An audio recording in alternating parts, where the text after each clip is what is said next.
Good evening, Baltimore City, and welcome to City Voters Live podcast. I'm your host, Desmond Stinney, back for episode 32. With all that we have going on nationally as far as politics and election season is concerned, we certainly are heating up in Baltimore City as well, with a few controversial ballot measures that will appear on the November ballot.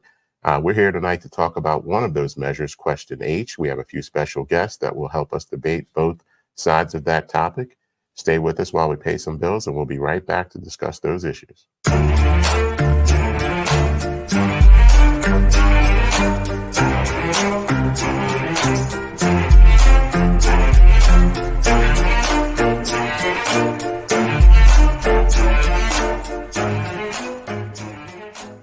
Accident victims like you deserve better. A husband and wife were rear-ended, and insurance offered them $10,000. We litigated the case and got them $375,000. Qualified expert attorneys can get you more. Call Zirkin and Smerling today.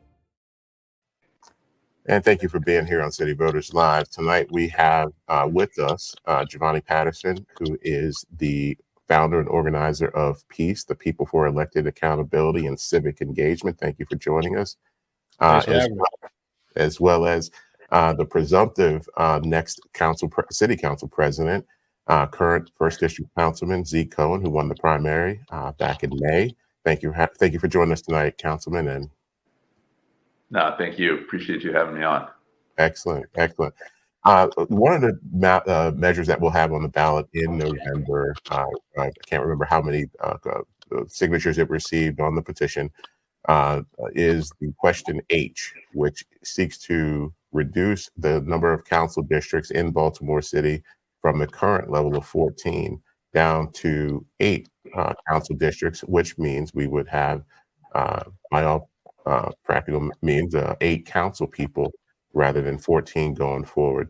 So just to give us some specifics around this particular measure, Jovani, could you kind of take us through the, all of the deal points of Question H and what it would mean for Baltimore City should the measure pass on the ballot this November?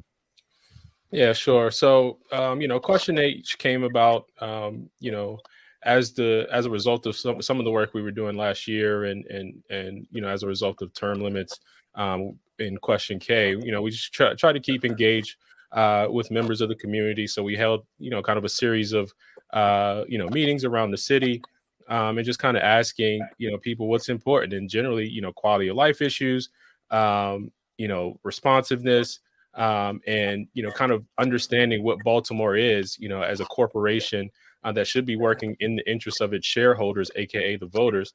Those are those things that came up to be, and also when you're just kind of looking at the size of Baltimore City, we're losing population at a rate of about 500 residents per month.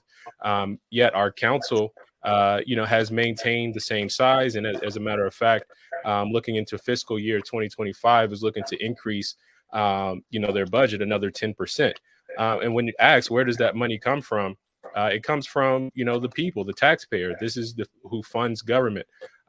So just trying to make a council more commensurate to the population, responsive to the city, and maybe we can direct some of that money that is going to council now to other services that people are looking to, that are needing, education, trash collection, water bills is a big issue, and the like. So we want to be able to just, we all have to tighten our purse strings, but we want to be able to direct some of that money to the services that people are needing and asking for.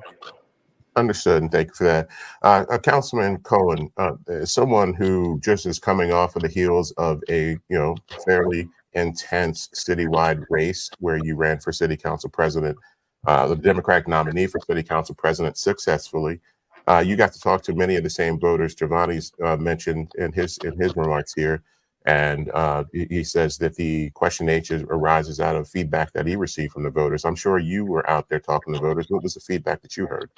Yeah, absolutely. And Desmond, I do want to thank you for hosting this conversation. I think it's important.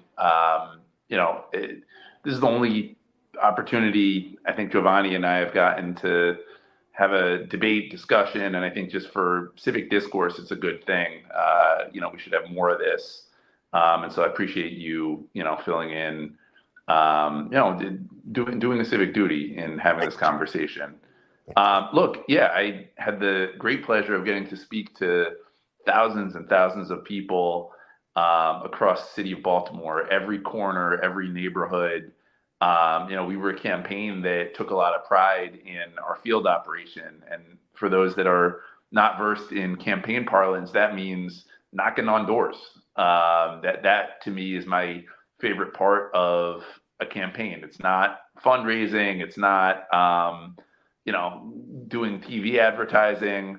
It's talking to people in their living room, really trying to get an understanding of what Baltimoreans want. And look, we heard everything from concerns about water bills to public safety, our schools, and wanting the council to be just more of an advocate and more engaged around Baltimore City public schools.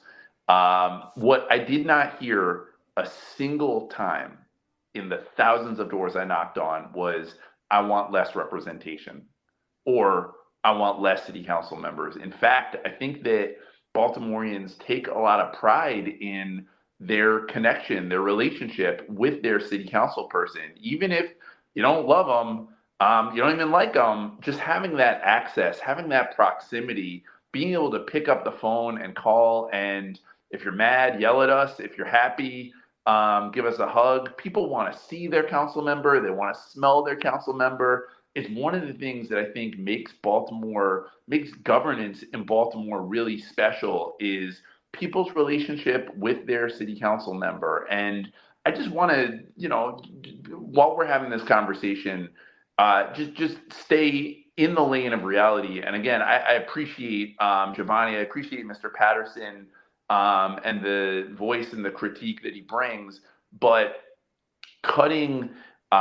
essentially cutting the council in half, that would save less than 0.01% of the budget. I mean, we are talking in the grand scheme, really, really, really comparatively small dollars when it comes to losing half the representation. And that is what would happen. We would double our districts in size, and folks would simply get less representation and get less of a direct connect with their city council person. I think that city services would suffer. I think that people's ability to voice their concerns directly to their council person would suffer.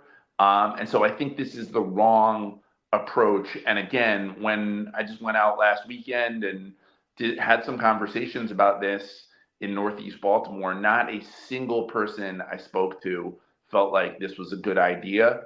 And so I would just say to the voters of Baltimore, I think a strong vote no on question H sends a message about the kind of representation and democracy that we want to have here. Okay. Thank you for that, Councilman. Jovani, I know I want to give you a chance to respond, but I also want to see if you could respond to a specific part of that, which is the councilman argues that there would be less representation. I know that let's just call it 330 or so neighborhoods in Baltimore. I guess if you divide that by 14, that's about 23 different neighborhoods per council district. Cutting it to 8 would then mean that the council people are representing about 33 neighborhoods. Do you see any validity in the argument that people would suffer from a little bit less personal touch of their council rep? But then give us your full response to Councilman Cohen. Well, I think the argument of less representation is kind of disingenuous because everyone is still represented. It's not like we're carving out a district or anyone that doesn't get a vote in this, right? Everyone still gets a say, and what we actually get is more eyes on glass, as we say in the cybersecurity industry, and that's one way to effectively hold our council members accountable. I get the personal touch, and I appreciate even Zeke has reached out to me. We've had lunch before, and I've talked to community members, and they there are certain council members that do a good job answering the phone. However, when it comes to performance, the job performance, your legislators, our council members, are legislators. The mayor's office actually handles many of the the constituent services falls under the mayor's office, so those won't, suffer. So we still have the representation, that we need. But it does, council member does, is able to route, particular requests. But again, this all speaks to the bureaucracy and administrative state that we have in city government versus being efficient and effective. And when it comes to a budget or savings, right? First off, there's a 10% increase, right? They're looking at in fiscal year to go another 10% increase up to over $10 million. Now, while at the same time, right, they'll pass a bag tax where, this is affecting, everyday Baltimore citizens and saying, well, it's just 5 cents. It's just 5 cents. And you're adding this to, everybody's budget. So, just that McDonald's trip that people would go on has now, increased or the outlay for that for just a family member is gone up. When you look at our water bills, I looked at mine just a couple of days ago. $47 was just to, taxes and fees. And when you compare that to, in years prior, you're looking at 3 months, you paid $90 when $47 just for fees, not including the water bill, is every month. And our city council still hasn't done to address it. We don't need more voices, not more voices, but more council members to effectively make, the decisions that just fewer could make. So let me just a few things there. Let me say first, here's the great thing about living in a democracy, and Baltimore's perfect example is every 4 years we have an election, and the great thing about this last election is that some people won and some people lost. Right?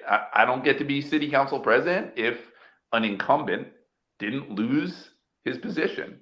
2 other council members who are sitting on the council with me right now lost their job.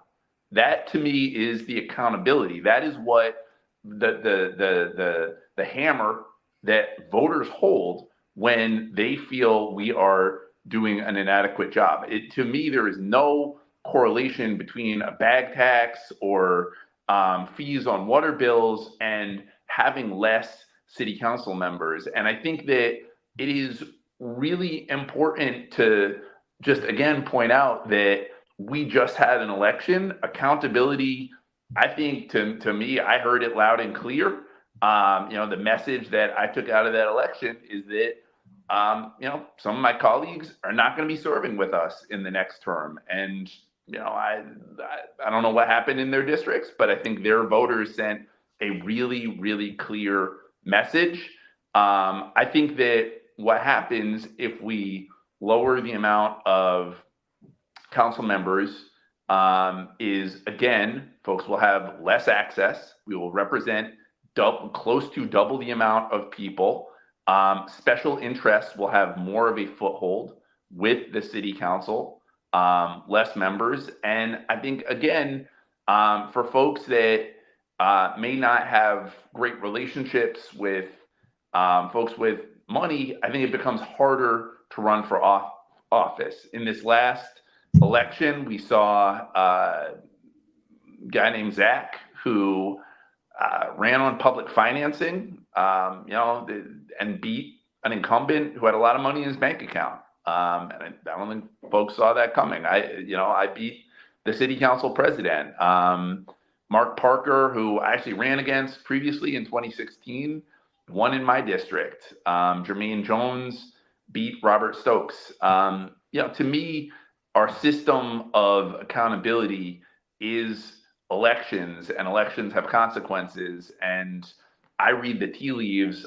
There is some dissatisfaction with the state of the city council. And to me, that's the mandate that I was just handed and my colleagues were just handed. And this was a change election. I mean, make no mistake about it. The mayor won, retained incumbency, but the city council president and several of my colleagues did not. And so for me, there is a real mandate to reposition the council to do a greater degree of oversight over our city agencies, because I think Jovani is right in stating his concern that folks do not feel like they get their money's worth from our tax dollars. That is something that I heard, that I've heard consistently. And Desmond, you saw me. We were at the same poll in Northeast Baltimore a bunch, up there campaigning. There is definitely, I think, a lack of sufficient, sophisticated, and consistent oversight by the city council over our agencies, but making half of them disappear, I don't think gets us there. I think it puts us into chaos. I think it causes a lot of confusion. I think we spend the next 4 years playing some version of Survivor meets Game of Thrones. And I just think it would add mess and noise. And again, it is not what I've heard. We just had a thing last week. There was small business owner said, don't do this. A pastor from a local church said, don't do this. I'm not hearing, other than, Jovani, and Peace, and Fox 45, I'm not hearing a ton of folks say that this is a solution to what are very, very real challenges that we have within our city. Gotcha. And John, I can give you a chance to respond to that. The councilman saying, "Hey, that we have elections. Elections have results, and in this election, we saw some unlikely winners, if we can at least call it at least that." And kudos to those that use public financing. I want to throw that out there. That's a great thing for the city. But what is it about the elections and the voters choosing who their representatives are is not enough? Why does Peace feel like a reduction in the council? What answers does that provide to the city, would you say?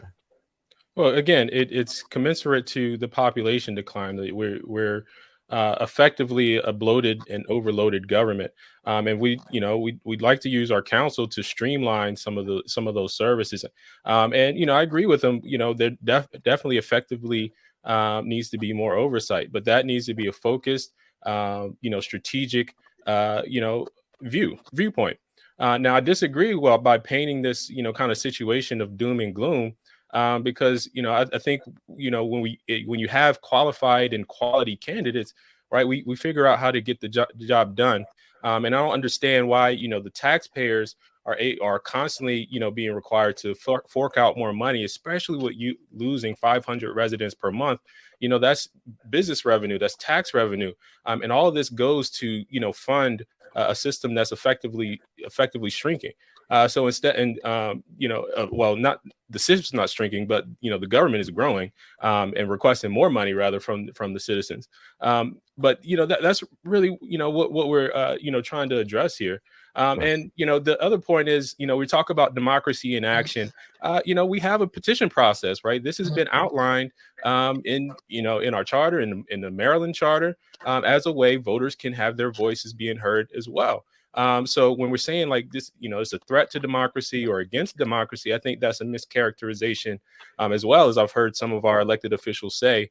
I'm not sure why, but 25,000 people, signed on to this, and 25,000 is more than most of the council members get in the primary vote, right? So we've heard from more people that, hey, this should be an option for voters to vote on. Right. And granted, like, this is just an option on the ballot. Right. At the end of the day, that's what it is. People do get to voice their opinion. And this right here is democracy at work, where you can, state your position, put it on the ballot, and, let's see what the people say. And I can say that that's not arguable. But the ability for measures to appear on the ballot based on petition is a very valid part of the democracy. And I will point out that in the election in May, there were about 30% participation as far as the turnout for just on the Democratic side. So only 30% of Democrats cast a vote. You also mentioned that 25,000 people signed this petition who are registered voters. That's more than half of the number of votes that the mayor got to be mayor. So, Councilman, how do you respond to the fact that this is just another part of the democratic process, and those 25 signatures are actually the voters speaking specifically to their desire to reduce the council?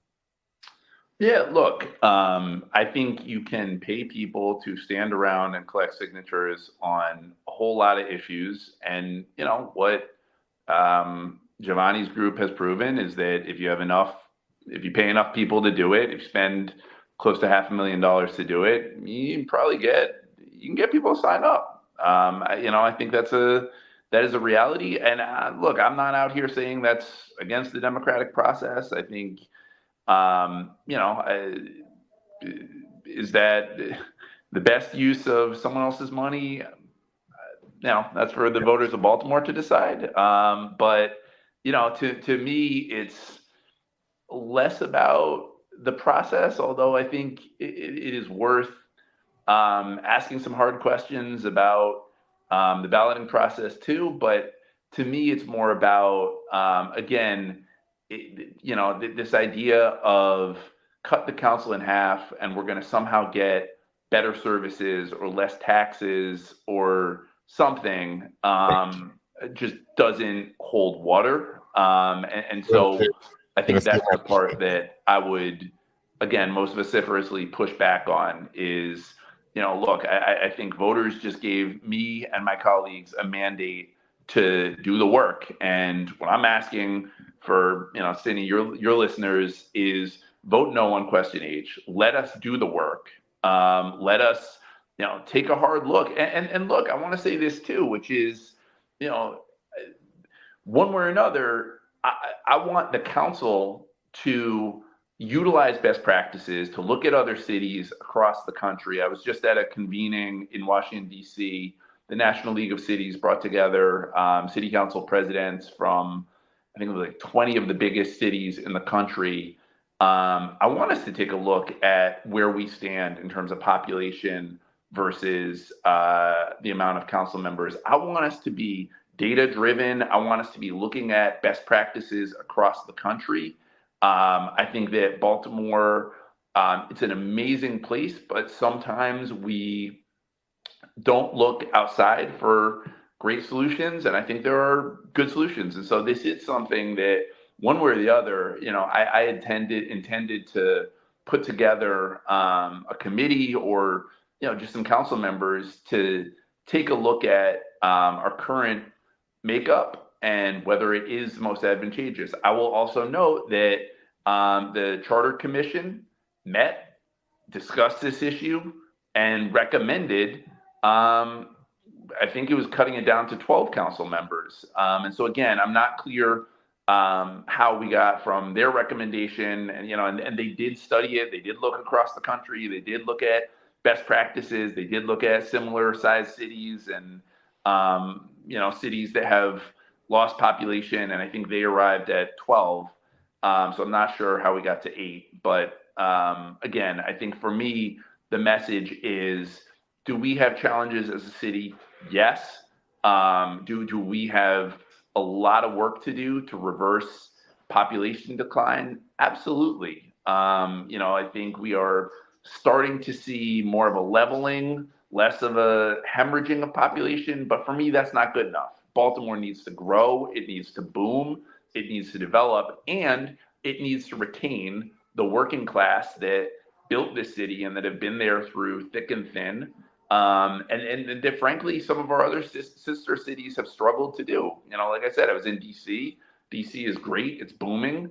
But a lot of the working folks that were there 30 years ago are not there anymore in Washington, D.C. It is, the amount of money that's there through contractors and, sort of the permanent class of lobbyists and defense folks and all the rest around the Congress is, they got a lot of money, but I don't think they've solved all the problems either, even though they are growing in population. I tell you, and that's my hometown, DC, and I've watched it, let's call it change over the last 30 years quite a bit. So I know exactly what you're speaking about there. Jovani, the councilman spoke to a theoretical sense of not liking the idea. How does what you do actually solve whatever problems is that you feel like exist? But he also mentioned something that I was completely I completely missed in my research, is that there was a charter commission who did evaluate the city structure, current structure, and came back with a recommendation of 12 council people. And I just want to ask you a quick follow-up question on that, Councilman Cohen. When they recommended the 12, did they mean the 12 basically performing in the same capacity as the current council people are serving in? And when I say that, the configuration is you guys are part-time, which is unbelievable to me, because the good council people in the city, there's no way that that's a part-time position, but they're part-time employees. And they have, I believe, 3 staff. One of them probably, I think, is part-time. Is it not? Is that correct? Is that accurate? Where you have your staff is 2 full-time and 1 part-time, or? It's gone up a little bit. So most people do now have 3 full-time staff. 3 full-time. Right. Yes. Okay. So would it be the 12 are operating with the 3 full-time staff, but still in a part-time capacity as well? Or would the council people go full-time?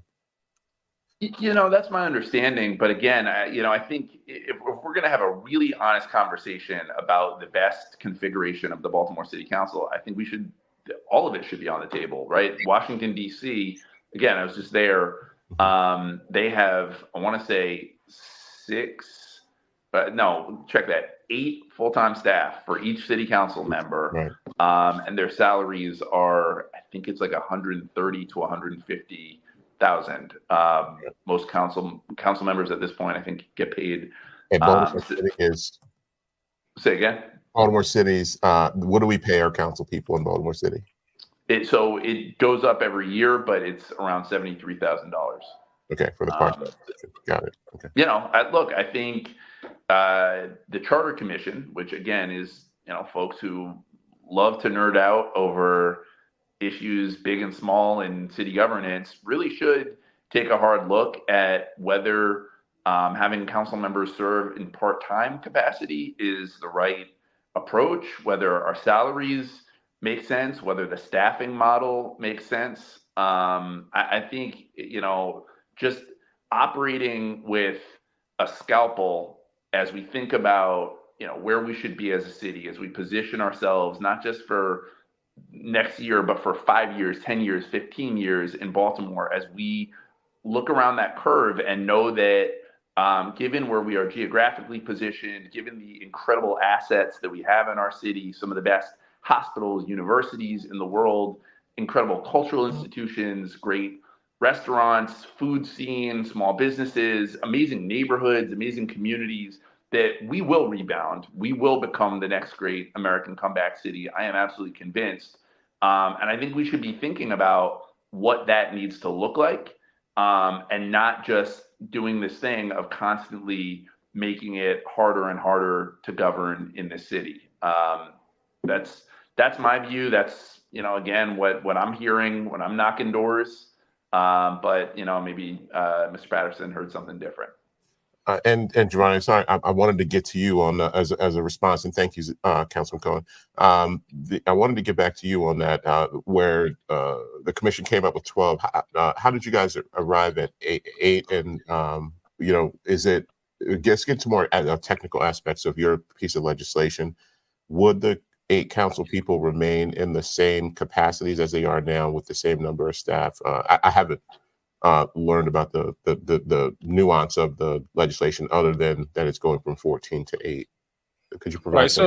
So the charter, doesn't necessarily address the charter amendment, rather doesn't address the staff position. I mean, those are generally at the discretion of, the kind of the internal government workings. So they hadn't really, kind of addressed that, and you can't really address that in a charter amendment. But you kind of get the sizing, just kind of look at some of our neighboring counties of similar size, Anne Arundel, Baltimore County, and several others, as well as looking across the country.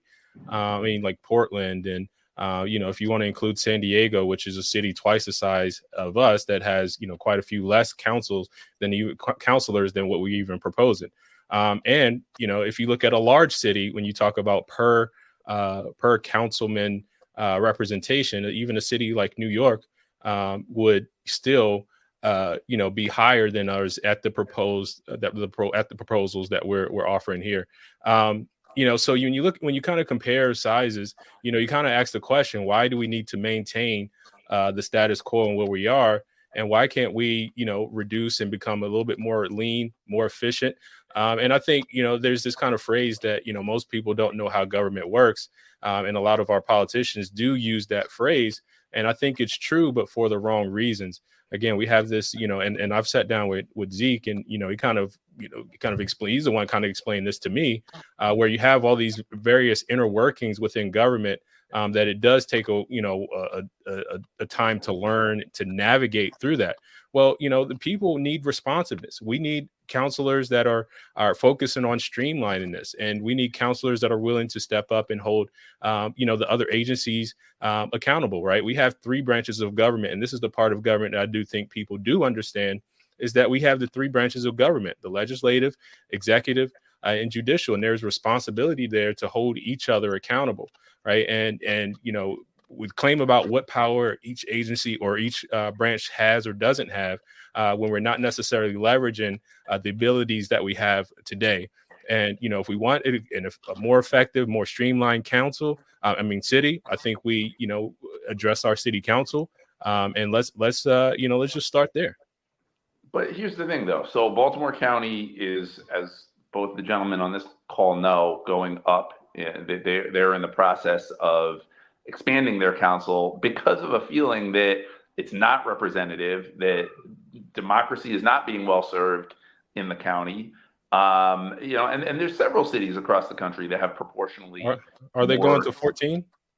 I don't know, but I know that when they proposed going up by 1 or 2, there's been a lot of pushback on that, and folks have said they want more, and there's, I think, a whole bunch of lawsuits going on right now.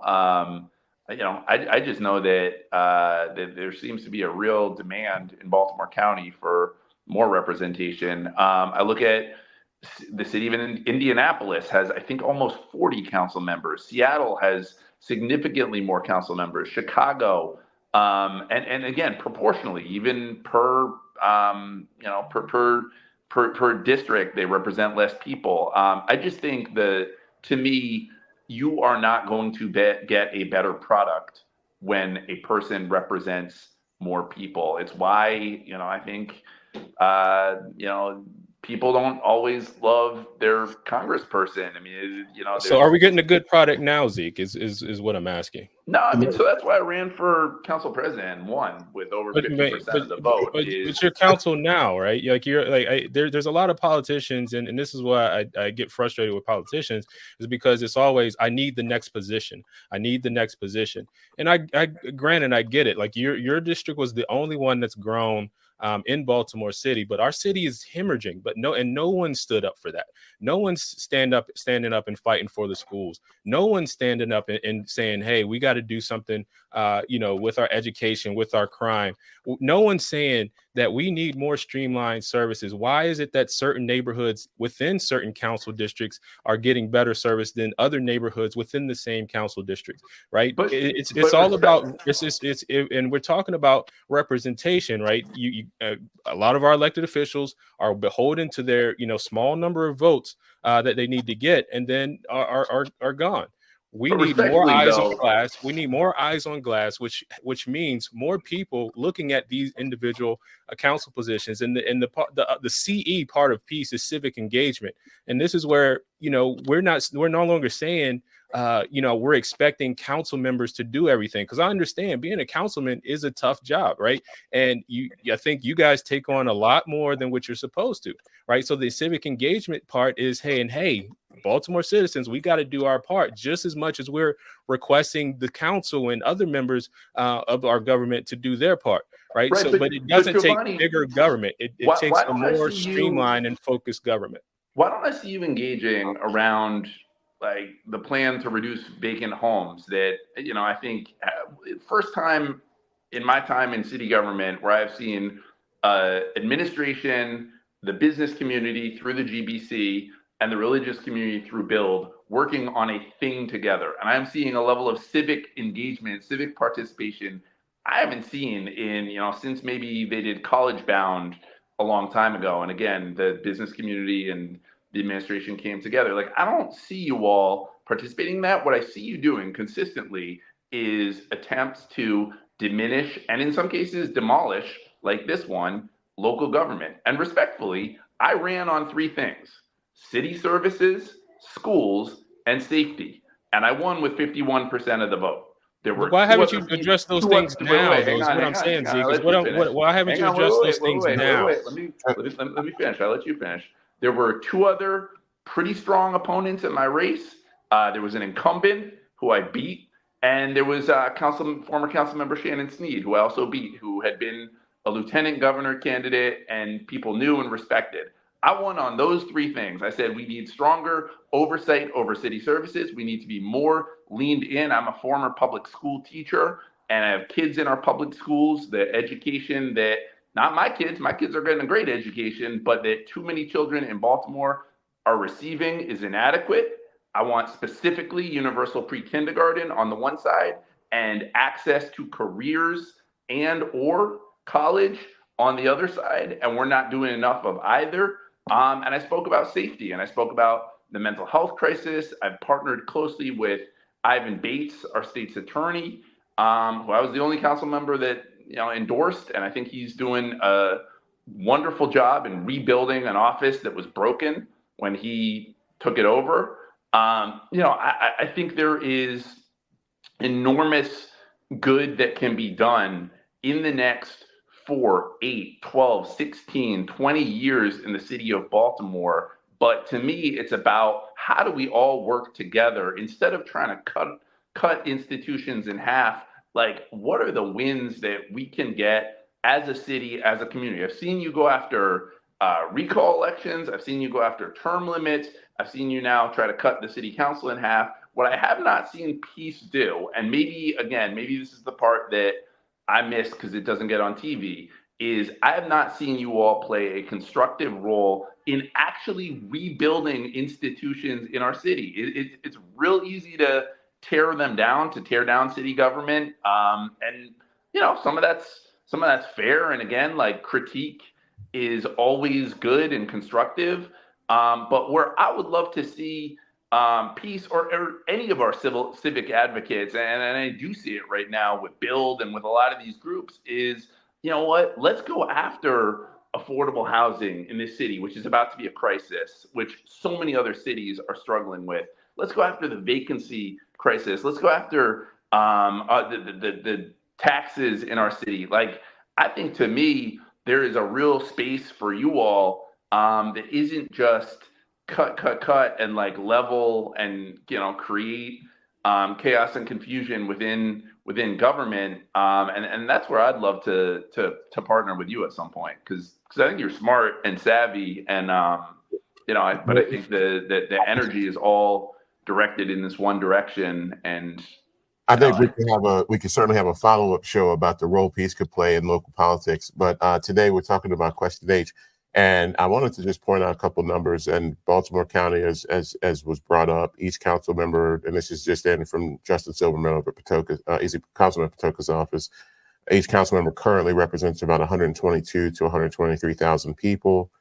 They're given a budget. Each office is given a budget of $272,000. Council people are paid about $69,000 per year, and just some comparables, because what I was looking at is I always like to try to compare apples to apples. If we're looking at similar jurisdictions, what's the configuration of their council, and is it working? Are they considering changes and things like that? What we're here today to talk about is, does it make sense for Baltimore City to go from 14 council districts down to 8 council districts? Roughly, I guess right now, council people represent about 40 to 45,000 people. This would take it, up to closer to 60. thousand per district, or a little bit more. But I think we've heard enough from each side as far as their opinion of question H. Um, if there's any last words that Jovani you might have, for the voters of Baltimore as far as the ballot measure for question H, and Councilman, I'll let you wrap up at the end there. Since we're Yeah. starting. So one thing that we talked about in our town hall meetings, I asked the question, what is Baltimore? And I love the answers that you would get, because you get Baltimore is home, Baltimore is community, Baltimore is neighborhoods, and you get some terrible answers. Baltimore is dysfunctional, Baltimore is dirty, what have you, right? And I appreciated all the answers that we received, but then I told everybody, no, you're wrong, right? Baltimore is a corporation. Right. And there's not a single corporation, right, that grows or maintains its size as its population, as its supporters, have declined. Right. So, at this point, this is an attempt to address what's going on, with our government, to make it commensurate with, our population. And then when you compare it to, similar size, counties, even to some of our neighbors, even if Baltimore County goes up, right, to 9 counselors, there's still a per councilman ratio, that's higher than Baltimore's, and their property taxes are lower, their water bills are lower, even though they're getting the same water. The streets seem to be a little bit more paved. They're about 3 times larger than Baltimore City, and almost double the population. When we're comparing it, we're just trying to make a more effective, more efficient government. So I encourage everyone to vote yes on question H. I haven't come up with a cool saying for it yet, but yeah, I encourage everyone to vote yes on question H. And I do want to say before I finish that I do thank and I appreciate Zeke for taking the time for healthy debate, and that this is something that came out when we were discussing term limits. Is this is civil discourse is needed. We need to be talking about not just question 8, but all the ballot initiatives. Why is council requesting another $250 million in loans, right? So there are a lot of things that I think we need to discuss, and I appreciate the engagement on question H, but let's talk about this stuff with all the initiatives. Understood, and you're exactly right, Jovani. There are obviously at least 7 other ballot questions, because yours is H, right? And we certainly do need to look at and evaluate all of them. Last word, Councilman. First off, thank you, Desmond, again for hosting. Again, I think this is neat. I think you've found a thing here in terms of being able to host civic discourse, and I would love to see more of that, with some of our mainstream media as well. But props and kudos to you for doing it. Also appreciate Jovani. While do not agree with several of his positions, I've found him to be sharp, and I think cares deeply about Baltimore, and appreciate getting the opportunity to debate and discuss. And look, I would just close it on, to me, if you were to ask that question, Baltimore is a city, and as a city, it deserves great governance. And I look forward to hopefully being the next Baltimore City Council president. I do have one opponent in the general election, and wish him all the best as well. But I think Baltimore is on the brink of a renaissance. I think we have a profound opportunity in the next 4 years to really reverse the population decline that we've seen, to galvanize our private sector, to work closely with folks from our hospitals and universities, to support our burgeoning arts community and small business community. I think Baltimore is an amazing place. I'm proud to be sending my kids to city schools here. I'm proud to be raising our family here. I think this place is right on the brink, and we're seeing right now some, even though we had a tough weekend, we're seeing some pretty historic declines in the murder rate, in homicides, in non-fatal shootings. I think Baltimore has all the indicators to be the next great American comeback city, and so I am asking folks to vote heck no on question H. I just want to be able to get in there to do the work with my colleagues, to have some stability, which we just have not had. There's been so many scandals and just challenges. I think this could be a moment where Baltimore becomes that great American comeback city that both Jovani and Desmond and I all really want to see. And I'm looking forward to getting the opportunity to serve in this next role. And again, I would ask folks to vote no on question H, and look forward to continuing the conversation beyond November. Excellent. Thank you so much, Councilman. And I just want to take a minute to thank, both of you gentlemen. I've had a chance to talk with both of you quite extensively, a lot more recently with you, Councilman Cohen. And certainly want to say I appreciate both of you in your respective capacities and all that you are doing and working for and working towards for the city of Baltimore. You as an advocate, Jovani, as well as you for your service and your public service. I know you both spent a tremendous time working on the issues surrounding Baltimore. That's time away from your young children, because both of you are a lot younger than me. That's time away from your beautiful young children, as well as your spouses. And the city of Baltimore, I know you're just getting started in your service, but the city of Baltimore will owe you guys a debt of gratitude for what you're doing. We need, as you said, Councilman Cohen, we do need to have these debates. We need to be able to bring both sides together in a room, right? And as long as we keep talking, there's got to be ground that we can find to walk on together. Thank you for joining City Voters Live for episode 32. I look forward to having both of you back at some point in the future. Have a good evening and go kiss those kids. Peace. Thank you, brother. Go Ravens.